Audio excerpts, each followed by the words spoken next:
अभिवादन स्वीकार कीजिए ब्रजेश मिश्रा का और आप देखना शुरू कर चुके हैं द डिबेट। बहनों भाइयों, यूनिफॉर्म सिविल कोड यानी समान नागरिक संहिता इन दिनों पूरे देश भर में एक बड़ा राजनीतिक और सामाजिक मुद्दा बना हुआ है।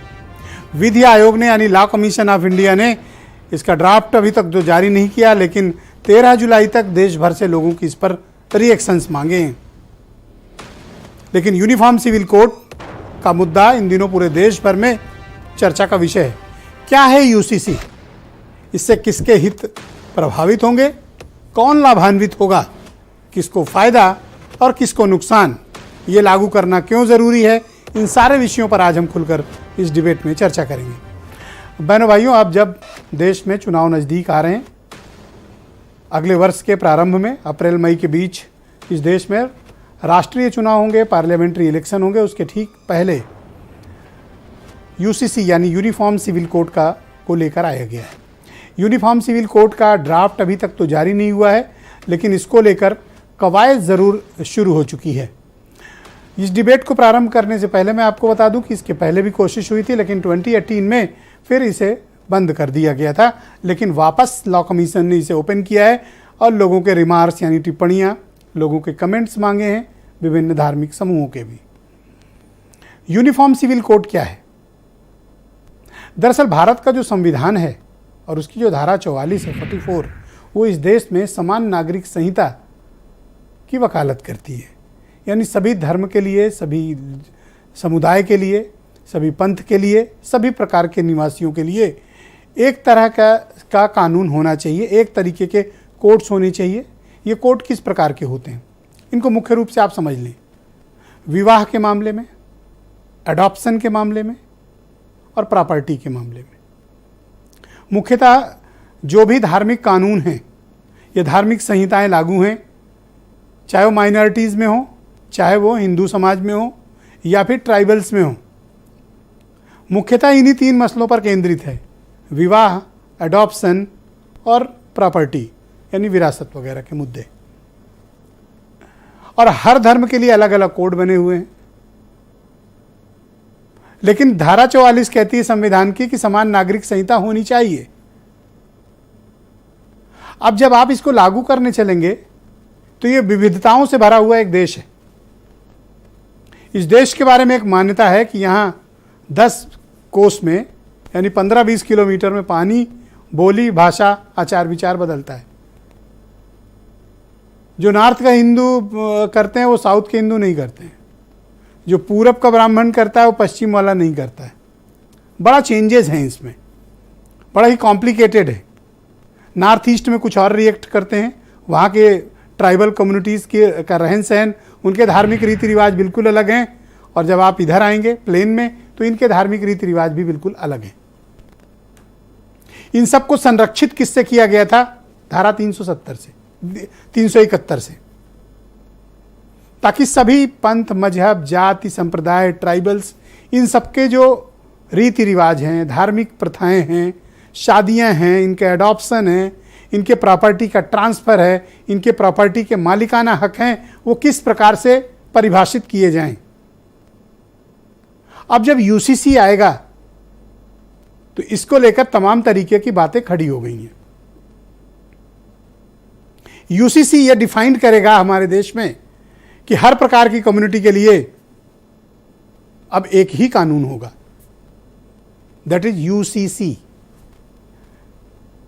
माइनॉरिटीज में यानी मुसलमान, माइनॉरिटीज में जैन, सिख, बौद्ध, ट्राइबल्स भी इसमें आएंगे, शेड्यूल्ड ट्राइब्स।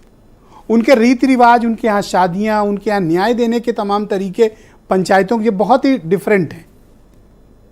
हो सकता है कि प्लेन्स में आप ट्राइबल्स के बारे में कम जानते हो, लेकिन जब आप ट्राइबल एरिया में जाएंगे तो उनका लाइफ स्टाइल ही डिफरेंट है।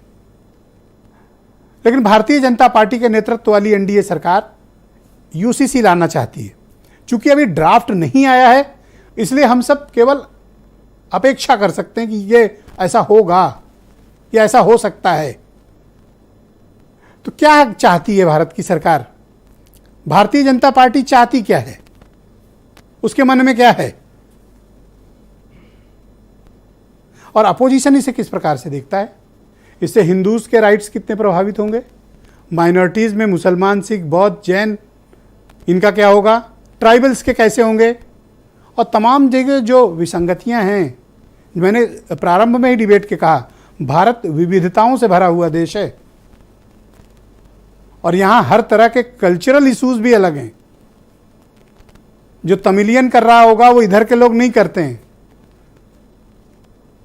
जो पश्चिम बंगाल के लोगों के यहाँ प्रथाएं, रिवाज, प्रॉपर्टी, एडॉप्शन, शादी के तौर तरीके हैं वो बिल्कुल डिफरेंट होंगे। लेकिन यूसीसी लागू होने के बाद एक बात है जो कॉमन है, जो करना ही पड़ेगा,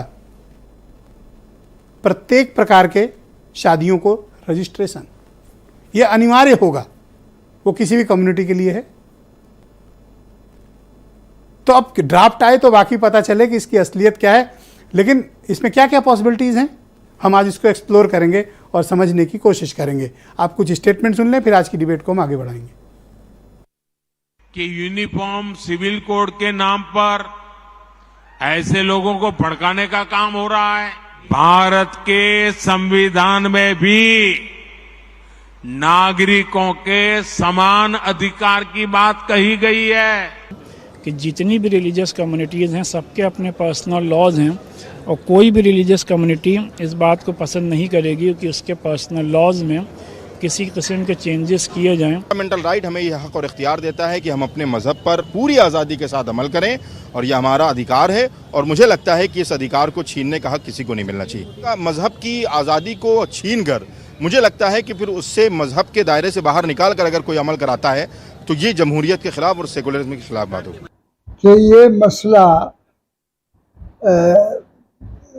मज़हब का है, इस्लाम के यहाँ मज़हब के उलमा मुफ्ती सब मौजूद हैं। जो फैसला यहाँ के उलमा मुफ्तियान करेंगे उसको हम मानेंगे। हम गवर्नमेंट ने यहाँ पर जो तय कर रही है उसके खिलाफ है, यूनिफॉर्म कोड के खिलाफ है। अब आज सबके समान नागरिक संहिता की बात कर रही हो तो एक वर्ग उस पर चिल्ला रहा है कि नहीं मुझे तो सरिया कानून चाहिए, मुझे तो मुस्लिम पर्सनल लॉ चाहिए। तो भाई जब सरिया कानून चाहिए, इस्लामिक तुम्हें हर चीज़ कायदे कानून से चलना है तो 57 देश है, आप चले जाओ वहाँ पे। लेकिन भारत में रहना है तो समान नागरिक संहिता को मानना पड़ेगा। कई समस्याओं का जड़ ऐसे ख़त्म हो जाएगा बिना विलम्ब किए। प्रधानमंत्री मोदी जी को देश संसद से हिंदू राष्ट्र घोषित कर देना चाहिए देश को। अभी यूसीसी तो लागू नहीं हुआ, लेकिन चक्रपाणी जी को हिंदू राष्ट्र जरूर चाहिए, उनसे रुका नहीं जा रहा है। संजय